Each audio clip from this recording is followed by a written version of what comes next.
महायुती सरकारचा उद्या शपथविधी होण्याची शक्यता। मुख्यमंत्री 2 उपमुख्यमंत्र्यांच्या शपथविधी सोहळा पार पडणार। राजभवनामध्ये नव्या सरकारचा शपथविधी होण्याची शक्यता। शिंदे गटातील वरिष्ठ नेत्याची माहिती। महायुतीमध्ये 6 ते 7 आमदारांमागे 1 मंत्रिपद फॉर्म्युला ठरल्याची सूत्रांची माहिती। भाजपला 22 ते 24, शिंदे गटाला 10 ते 12 तर अजित पवार गटाला 8 ते 10 मंत्रिपदं मिळणार, सूत्रांची माहिती। अजित पवारांची राष्ट्रवादीच्या गटनेतेपदी निवड। देवगिरीवर झालेल्या राष्ट्रवादीच्या बैठकीमध्ये महत्त्वाचा निर्णय। मुख्यमंत्रीपदाची माळ आता कुणाच्या गळ्यात पडणार याकडे सर्वांचंच लक्ष लागलंय। उद्या राज्याचे नवे मुख्यमंत्री म्हणून कोण शपथ घेणार याची उत्सुकता। देवेंद्र फडणवीस मुख्यमंत्री व्हावे यासाठी संघ नेत्यांचा आग्रह असल्याची सूत्रांची माहिती। 132 आमदार निवडून आल्यानं भाजपकडून मुख्यमंत्री पदावर दावा। पहिल्या 2.5 वर्ष मुख्यमंत्री पदासाठी शिंदे आग्रही असल्याची सूत्रांची माहिती। भाजपचे दिल्लीतील नेते कोणता निर्णय घेणार याकडे लक्ष। नव्या सरकारनं गुजरातमध्ये शपथविधी घ्यावा। शिवसेना राष्ट्रवादी संपवण्यासाठी कारस्थान होतं, राऊतांचा आरोप। तर आम्ही शपथ कुठे घ्यावी हे राऊतांनी सांगू नये, संजय शिरसाट यांचं राऊतांना प्रत्युत्तर। संख्याबळ जास्त मिळालेल्या पक्षाचा मुख्यमंत्री होईल। मुख्यमंत्री पदावरील प्रश्नावर धर्मराव बाबा आत्राम यांची प्रतिक्रिया। महायुतीमध्ये मुख्यमंत्री पदावर चर्चा झाली नाही, मात्र अजित पवार मुख्यमंत्री व्हावेत अशी कार्यकर्त्यांची इच्छा। खासदार सुनील तटकरे यांची मुख्यमंत्री पदाबाबत प्रतिक्रिया। अजित पवारांनी मुख्यमंत्री व्हावं अशी कार्यकर्त्यांची इच्छा। मुख्यमंत्री कोण होणार हे महायुतीचे नेते ठरवतील, सूरज चव्हाण यांची प्रतिक्रिया। शिंदेंनी पुन्हा मुख्यमंत्री व्हावं ही सर्वसामान्य जनतेची इच्छा। शिंदेंच्या नेतृत्वामध्ये निवडणुका लढवल्यानं त्यांनी मुख्यमंत्री व्हावं अशी आमची इच्छा, मात्र दिल्लीमध्ये निर्णय होईल, अब्दुल सत्तार यांची प्रतिक्रिया। उपाध्यक्षपदाचा अनुभव घेतलाय, आता मंत्रिपद दिलं तर बरं होईल। अजित पवार गटाच्या झिरवाळ यांच्याकडून मंत्रिपदाच्या अपेक्षा व्यक्त। शिंदेंना मुख्यमंत्रीपद देण्यास भाजपमध्ये विरोध, संजय राऊतांची प्रतिक्रिया। दिल्लीमध्ये मुख्यमंत्रीपदाचा निर्णय झाला असल्याची राऊतांची प्रतिक्रिया। लोकांचा विरोध असतानाही बहुमत कसं? दाल में कुछ काला है। जनतेचं सरकार नसल्याचं लोकच सांगतात, नाना पटोलेंची टीका। निकाल आधीच ठरवला होता, फक्त मतदान करून घेतलं, हा निकाल संशयास्पद, संजय राऊतांचा आरोप। भविष्यामध्ये आम्हाला गांभीर्यानं पावलं उचलावी लागतील, राऊतांचं वक्तव्य। महायुतीला राक्षसी बहुमत मिळावं असं महाराष्ट्रामध्ये चित्र नव्हतं। महाविकास आघाडीनं निवडणूक याचिका दाखल केली पाहिजे। मला संपर्क केलेल्या पराभूत उमेदवारांची याचिका दाखल करणार, कायदेतज्ञ असीम सरोदे यांची प्रतिक्रिया।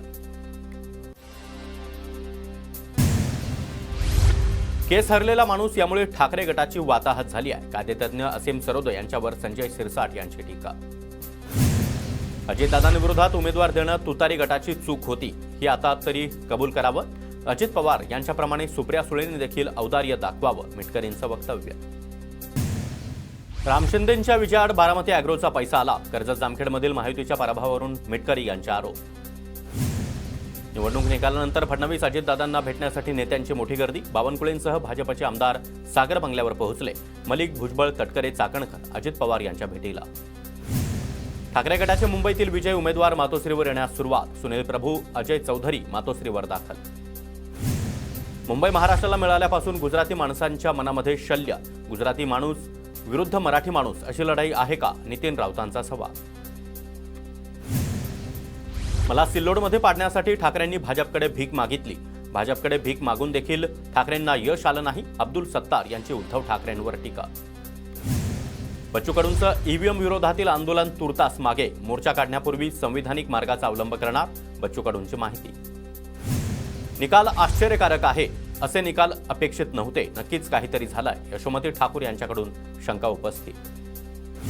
अमरावतीच्या भाजप कार्यालयामध्ये नवनिर्वाचित आमदारांचा सत्कार। अमरावतीच्या 8 जागांपैकी 7 जागांवर महायुतीचे उमेदवार जिंकले। महायुतीला मिळालेल्या यशानंतर उदय सामंत यांनी मुख्यमंत्री शिंदेंची भेट घेतली। पुष्पगुच्छ देऊन सामंतांकडून शिंदेंचं अभिनंदन। लोकसभा निवडणुकीनंतर महाविकास आघाडीमध्ये अहंकार वाढलेला, विजय नम्रतेनं स्वीकारावा लागतो, अन्यथा तो पराभवाच्या दिशेनं जातो, सुधीर मुनगंटीवार यांचा महाविकास आघाडीला टोला। मराठवाड्यासह 46 पैकी 29 मराठा आमदार विजयी। मराठा फॅक्टरचा सर्वाधिक फायदा महायुतीलाच। महाविकास आघाडीचे फक्त 4 मराठा आमदार विजयी, तर 8 ओबीसी आमदार विजयी, 8 पैकी 7 आमदार भाजपचे।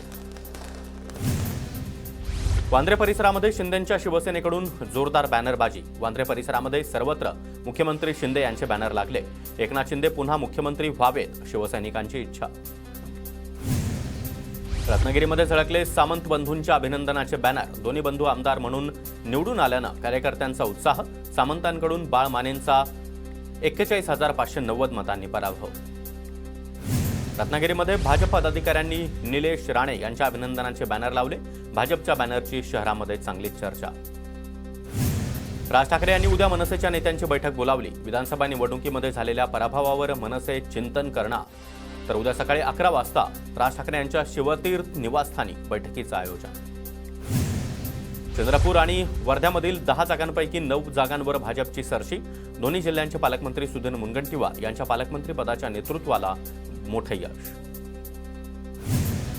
राज्य निवडणूक आयोगाचे अधिकारी आज राज्यपालांची भेट घेणार. निवडणूक आयोगाची प्रक्रिया पूर्ण झाल्याची माहिती राज्यपालांना आयोगाकडून दिली जाणार.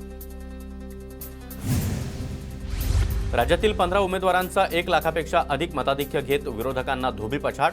एकनाथ शिंदे, अजित पवार, धनंजय मुंडे, काशीराम पावरा, दिलीप बोरसे, शिवेंद्रराजे भोसले, शंकर जगताप विजयी. भावांच्या 3 जोड्या आणि भाऊ बहिणींच्या 2 जोड्या विधानसभेत. नितेश आणि निलेश राणे, उदय आणि किरण सामंत, आदित्य ठाकरे आणि वरुण सरदेसाई, तर दिलीप वळसे पाटील यांच्या भगिनी सईताई डहाके आणि संतोष दानवे, संजना जाधव यांचा विजय. महाराष्ट्रामध्ये 0.75% मतदारांनी नोटाचा पर्याय निवडला. निवडणूक आयोगाकडून आकडेवारी जाहीर.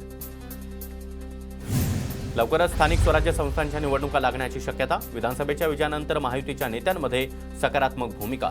ओबीसींसंदर्भातील कोर्टाचा निर्णय झाल्यावर निवडणुका होणार.